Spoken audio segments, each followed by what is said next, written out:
రోజు రెసిపీ బీరకాయ పప్పు ప్రాసెస్ చేసేద్దాం రండి. కందిపప్పుని కడుక్కొని పెట్టుకొని పసుపు అయితే యాడ్ చేసుకోవాలి.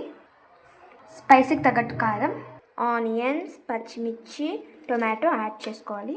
బీరకాయ ముక్కలు అయితే యాడ్ చేసుకోవాలి. కల్లుప్పు అయితే యాడ్ చేసుకోవాలి. ఇంకా నీళ్ళు పోసుకోవాలి. కుక్కర్ మూత పెట్టేసుకోవాలి. కుక్కర్ నూరితే స్టవ్లో పెట్టుకోవాలి. 5 to 6 విజిల్స్ రానియాలి. 6 విజిల్స్ అయితే వచ్చేసింది.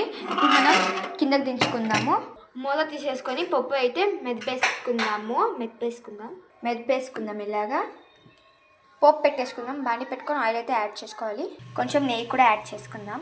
పోపు దినుసులు యాడ్ చేసుకుందాము. ఎండుమిర్చి యాడ్ చేసుకుందాం. కచ్చా బచ్చగా దర్శన గార్లిక్, కరివేపాకు, కొంచెం ఇంగు అయితే యాడ్ చేసుకుందాము. పప్పులో యాడ్ చేసుకుందాం. కొంచెం కొత్తిమీరతో గార్నిష్ చేసుకుందాం. ఎంతో టేస్టీ అయిన బీరకాయ పప్పు రెడీ. అన్నంలోకి, చపాతీలోకి, అన్నిట్లోకి ఇది బాగుంటుంది. Please like and subscribe and support me. Bye guys.